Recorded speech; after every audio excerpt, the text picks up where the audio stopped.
Hello, Milwaukee Bucks fans. Welcome back to another episode of Bucks Latest presented by FanArch. I'm your host, Dean Simon. Please make sure to like, comment, and subscribe. We are still very much on the road to 1,000 followers, so if you could hit that big red button below, I'd really appreciate it. Also, if you could turn on post notifications to stay up to date and in the know with all the latest Milwaukee Bucks updates, would greatly appreciate that as well. So, first thing on the docket we'll get into very quickly is that RJ Barrett is possibly a trade target for the Milwaukee Bucks in a Kyle Kuzma deal. And of course, people are going to be trying to throw Kyle Kuzma ideas out the window, every time you mention a potential trade with him because who would want to take him on? What's the plan there for any potential team that would bring him aboard? And to be honest, I mean, there's not really much of a plan because we know that Kyle Kuzma's been declining for this past year and basically the past year and a half.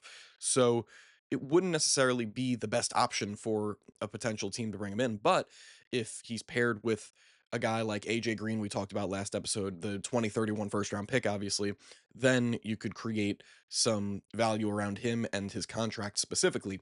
And if you take a look at Spot Track or any other kind of trade, um, what's the word? Trade machine. You will see that Kyle Kuzma and RJ Barrett, their salaries basically match up perfectly, and that you could include another small contract with Kyle Kuzma, and the trade would still go through. But the fact that RJ Barrett and Kyle Kuzma's contracts match up perfectly makes it make sense that Kuzma, AJ Green, and the first round pick, or just Kuzma and the first round pick, could potentially get a deal through for RJ Barrett, who the Raptors have been shopping for the last little while now, as it was revealed that they were going to trade RJ straight up for Brandon Ingram, and then they found out a different package and brought in Brandon Ingram anyway. So the possibility of RJ Barrett heading to Milwaukee is not that far fetched, in my opinion, especially with regard to the pick and how highly the Raptors would hypothetically value that pick. But John Spiza from Fansided touched on this whole situation and this whole proposal of RJ Barrett for Kuzma in a swap, and he said, and I quote: "For now, the Milwaukee Bucks will most likely have to sit on their hands when it comes to Kyle Kuzma trade talk.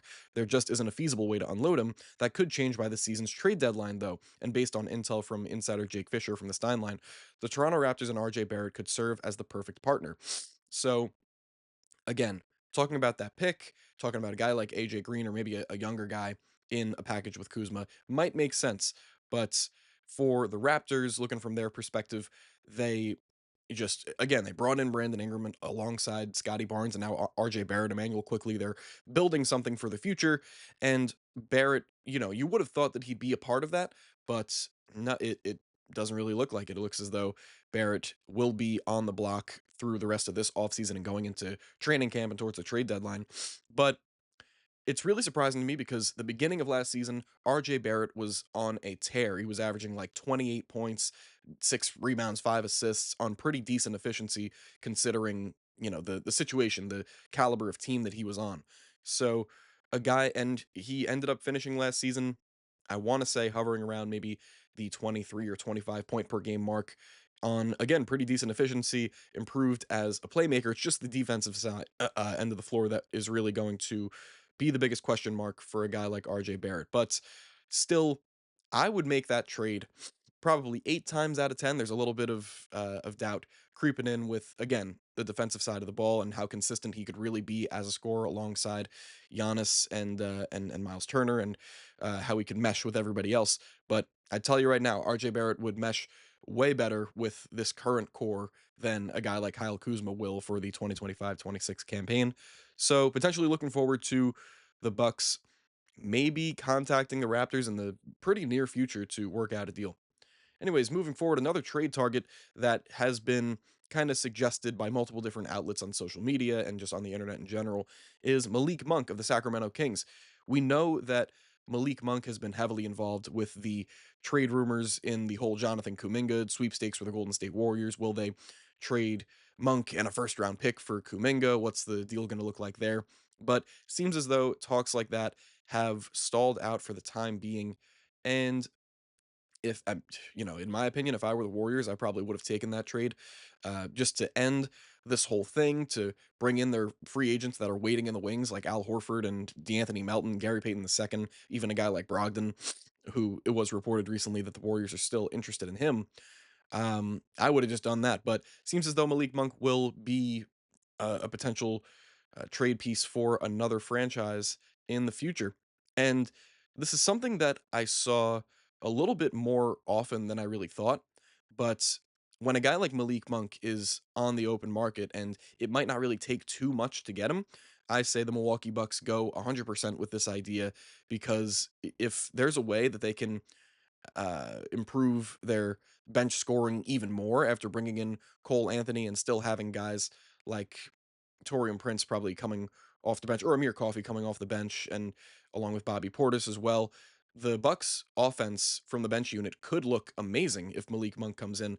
And I think most people would think that it's just from a scoring perspective that I'm saying that, but Malik Monk for the Sacramento Kings this past year, he effectively took over full time as their point guard after the whole De'Aaron Fox blockbuster trade to the Spurs, and he was pretty good. He definitely kept that offense in shape and got up to about the 5 assist mark on pretty good assist to turnover numbers, still averaged about 17 points a game, a career high.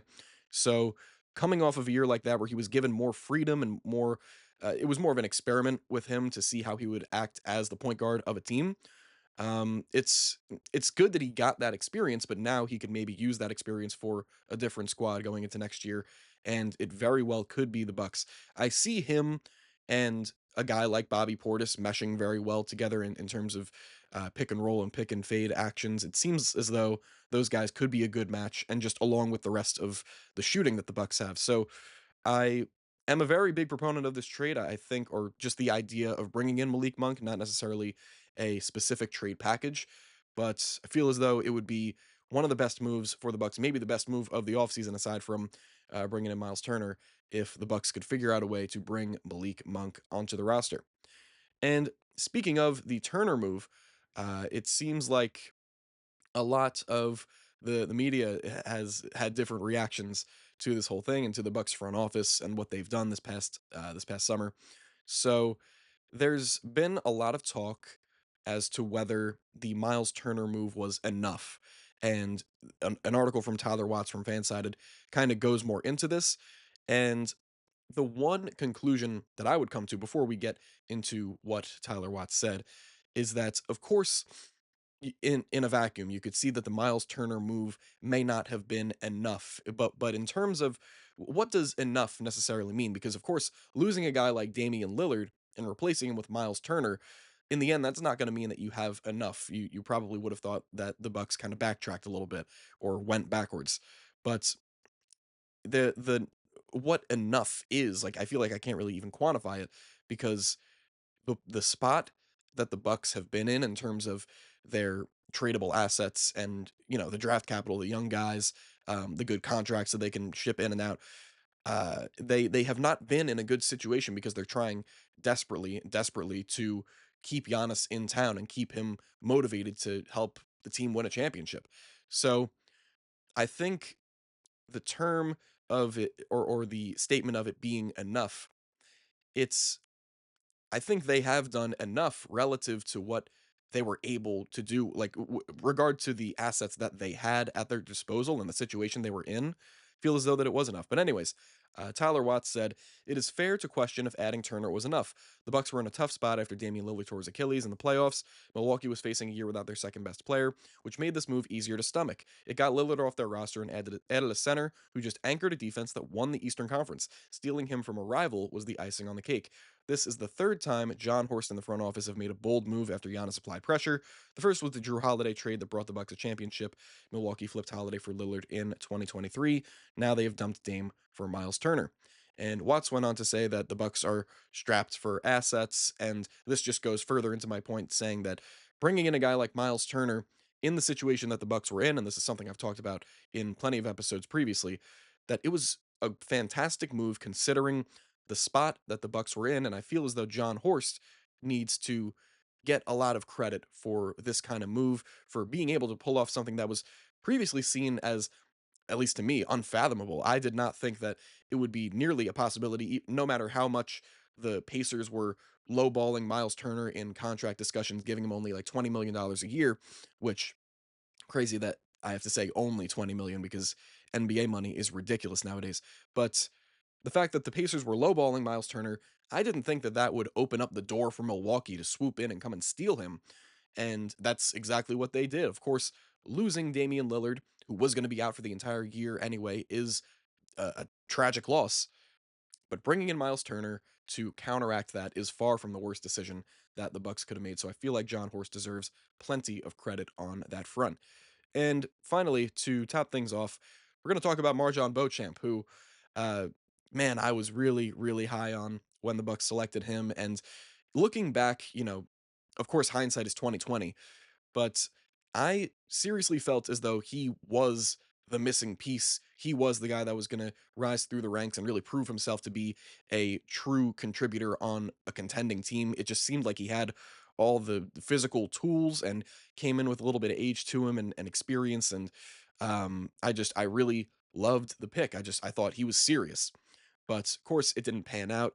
And eventually he was let go, brought in by the Los Angeles Clippers, but then um, or well, was let go in a trade to the Clippers, which we'll get into my next point, was for Kevin Porter Jr.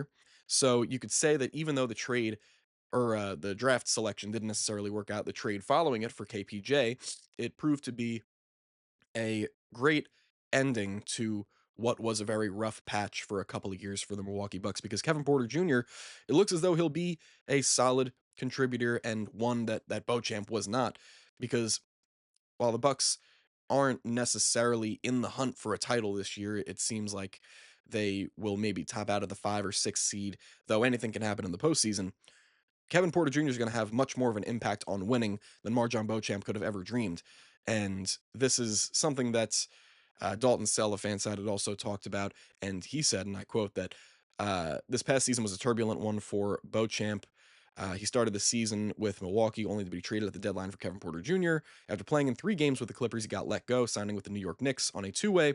He played just 6 contests with them and was unable to play in the NBA playoffs, a standard rule for two-ways. So, of course, the career of Marjon Beauchamp is kind of fading away, but the fact that the Bucks were able to get some kind of valuable asset out of him and that they were able to ink him for a longer deal this offseason when he had previously declined his option. It was looking as though he was going to move out on the free market, but the Bucks were able to bring him back and retain again a valuable asset that they got in exchange for a pick that just didn't hit and that may not be in the NBA the next season or the next couple of seasons. So good job by the Bucks on that front as well. And that just leads into the great decisions that the franchise, that the front office has made over the past calendar year or a little bit more than a calendar year. But, anyways, that'll be it for me today. Thank you very much for watching another episode of Bucks Latest presented by FanArch. Again, I've been Dean Simon. Make sure to like, comment, and subscribe down below and tell me what you think in the comments. Do you like the KPJ move? Do you think it was one of the Bucks' better moves by the front office of the past few years? Because I feel like it might be a sneaky underrated move.